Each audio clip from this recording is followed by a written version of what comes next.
What's that you say? Your grandma wants you to take the photos of her youth and turn them into beautiful, sprightly videos, but you don't know how?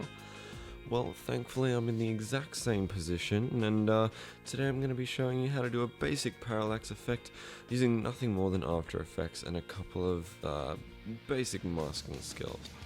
So all I'm doing here is I'm just masking out the guitar using the pen tool. I'm then going to copy it across to a new layer, and then kind of clone stamp out the remnants of deleting it there. Then going to go ahead and mask it around his leg. We'll do the same process, so we'll copy that across onto a new layer, and then delete it again, clone stamping to kind of blend it in there. Yeah, so once you've done that, you're just going to want to save each piece individually as PNGs so that they are see-through and you can lay them over the top of each other without too much hassle. So let's jump straight into our After Effects comp here. I've already dropped in 3 pieces, so what we're working with is let's single this out. What we've got is the body, and I've taken away the leg and the guitar. And we've just got the leg and a bit of the shadow and the guitar itself.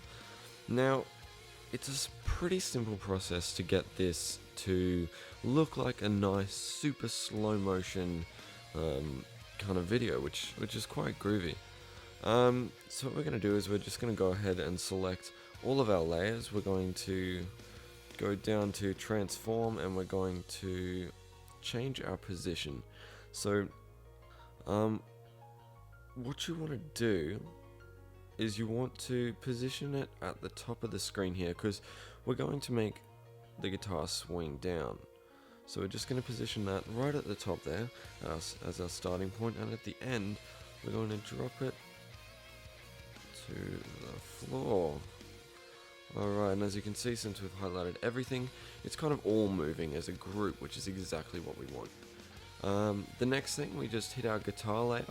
We go into these puppet tools here. So today we're just going to be using Puppet Pin, but there is actually 3 different puppet tools that you can use. So what you're going to do is you're going to click that. You're going to click on the top here. That's going to automatically make a mesh, similar to the Puppet Warp tool in Photoshop. I'm going to drop a pin just here behind the hand. So once you've got that, now you have to animate.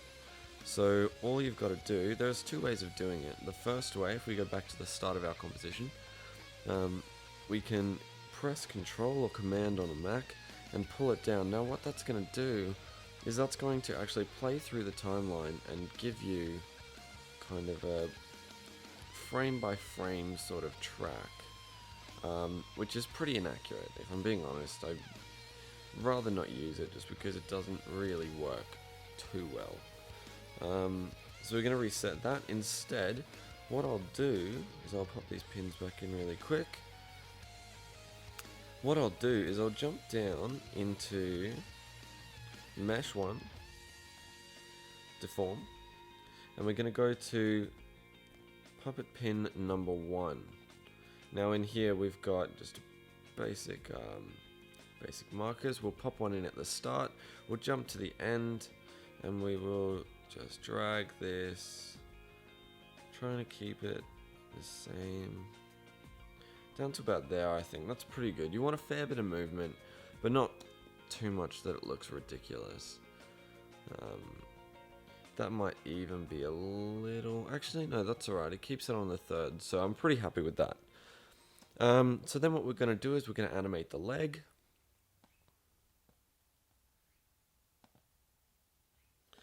So we're just going to jump in here, we're going to go to Puppet Pin again. Now, I'd try and keep it on the seam of the jeans here, because that's essentially what's going to be staying constant, whereas the leg itself is going to be changing shape. So try and put it along the seam. Now, don't forget, you need to pop one at the end of the shadow as well, otherwise it's just going to swing, kind of like a scythe, and we don't want that at all. So then again, what we do is we go down into Puppet, we go to Mesh 1, we go to Deform, we're going to go into Puppet Pin 2 for this one. Then Same old. We've got a pin there, but we're just going to drag this to the start of our composition. So we'll just pop another one at the start. I don't know where that went. And then we'll go to the end here.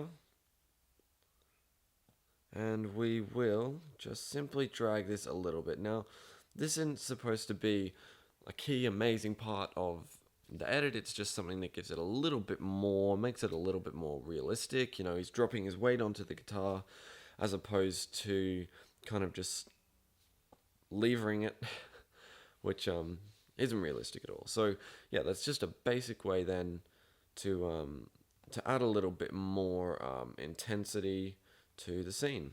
Now, and play it back. For some reason, there we go. So there you have it. Super basic, super easy, really quick at it. I mean, the longest thing that it took here was the masking. I've sped it up, but it actually took me, you know, a good couple of minutes to get it done. A little bit longer than this tutorial because I was in the middle of eating breakfast as well. So, but yeah, here we have a really basic puppet kind of warp deal that you can use to make a parallax and kind of bring a little bit of life to your photos. With something like this, you could also add some light, maybe adding a light effect coming down here or here. Should be pretty easy to do, or you know, there's just a couple little things that you can do to spruce it up. But that's the majority. Like, it's really basic, really easy to do, but it'll bring up a really nice effect. So thanks so much for tuning in. Hopefully I could help you guys out. Leave some comments or drop a like. Yeah, hope this was helpful. I guess we'll catch you next time. Peace.